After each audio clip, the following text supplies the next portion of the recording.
Hi guys, and welcome to my channel. Today I'm making a Moroccan dessert that's called Bstilla.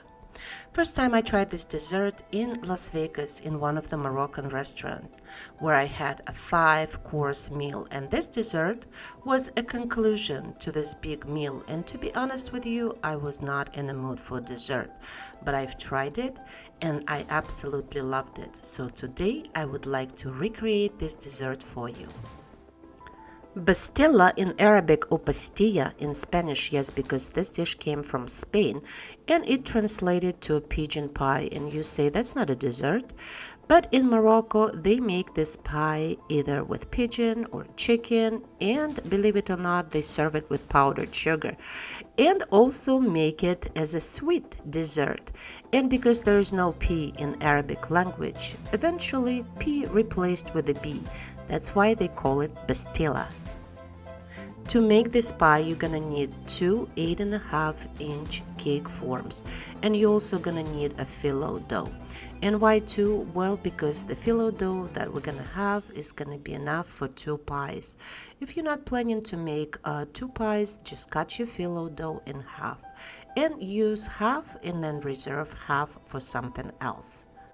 We also gonna need 1 pound, which is about 2 cups of walnuts, and 220 grams, which is about 1 cup of raisins. You're also gonna need 2 bananas for each pie, so I have 4 bananas. And every time you bake something out of phyllo dough, you're gonna need butter, so I have 1 cup, 2 sticks of melted butter. First, we need to chop walnuts, and I'm just gonna place them in a food processor. I don't want them to be too fine, so I am just gonna pulse it maybe 5 times, and they're gonna look like this, which is you're gonna have some fine ones and you're gonna have some coarse ones, and that's exactly what we're looking for. And then we need to flavor our filling, and I'm just gonna use a little bit of sugar and a little bit of orange blossom water. So I'm just gonna put 3 teaspoons of sugar because we don't want this dessert to be too sweet. And then just mix it around, taste it. If you're happy with the amount of sugar, don't add more. But if it's not too sweet for you, just add a little bit more. And taste it again. If you're happy, don't add any more sugar. And we also gonna flavor it with orange blossom water. Orange blossom water is gonna give our filling the most amazing flavor. And maybe 2 tablespoons, so it's not overly wet, but we can actually mold it. And that's it. Our filling is done. Phyllo dough is usually sold in a freezer section, so right before you deal with it, you need to put it on the counter and let it thaw out. And when you unwrap it, make sure your phyllo dough is not broken or creased. And if you get a bad one, then just go buy another one because the phyllo dough has to be perfect. And mine seems to be perfect, so I'm just gonna fold it in 3. The reason I'm folding it because I want to have those creases where I can actually cut my phyllo dough, and I'm using the scissors. And if you have a fresh phyllo dough and it's not overly dried, and I would suggest you go maybe to any type of Middle Eastern store because they get their phyllo dough sold quickly, so they replenish it with the fresh ones all the time, so you get a much better quality. And then we're gonna cover it with towel so it doesn't dry out, and we're gonna start making our pie. So just with a pastry brush, we're gonna apply a little bit of melted butter, and we're gonna use 2 sheets at a time. So just take 2 sheets and we're gonna place it in our baking form like that, with some pieces hanging over it because we're gonna close that pie later on. So then every time you place a layer of phyllo dough, you need to apply melted butter because that's what's gonna give our pastry very flaky. It's gonna make it very flaky and delicious. So just go around and place your strips of a phyllo dough and apply more of the butter. And make sure you don't have those empty spots like this, so just cover it with more of the phyllo dough.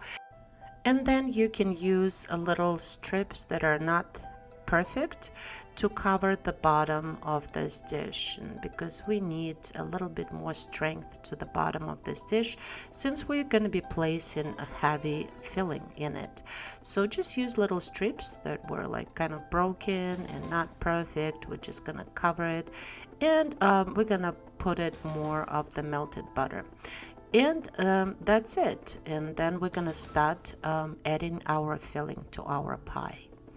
So just add half of your filling, which is your walnuts with sugar and orange blossom water. And then because we added some liquid to our walnuts, you see how nicely it sits inside of our pie, and some liquid also will allow us to cut it more evenly. Then you're gonna place half of your raisins on top of the walnuts, and we're gonna slice 2 bananas also on top of our raisins.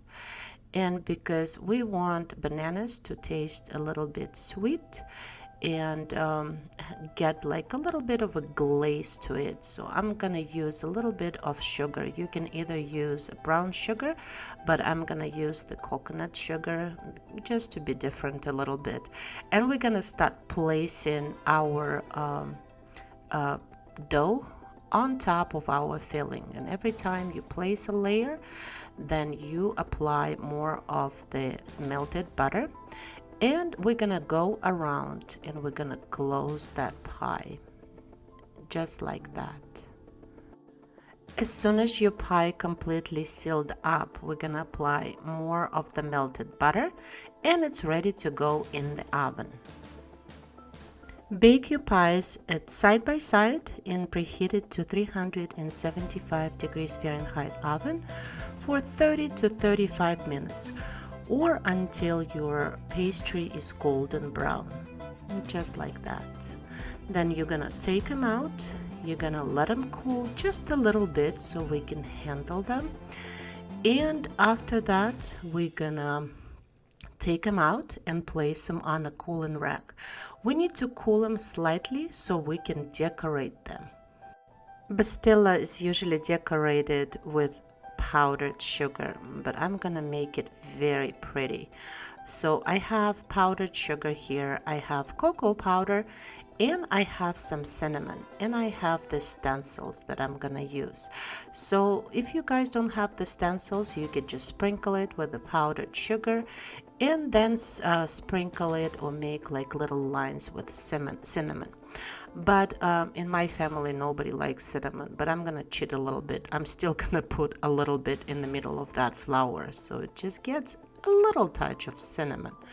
And then I'm gonna make the daisies with the powdered sugar all the way around that sun that we placed in the middle, and it's gonna look so pretty. No wonder this dessert is usually served at the weddings, because it just looks very impressive. And after a heavy meal that is served at the weddings, this dessert is not overly sweet and is actually very delightful.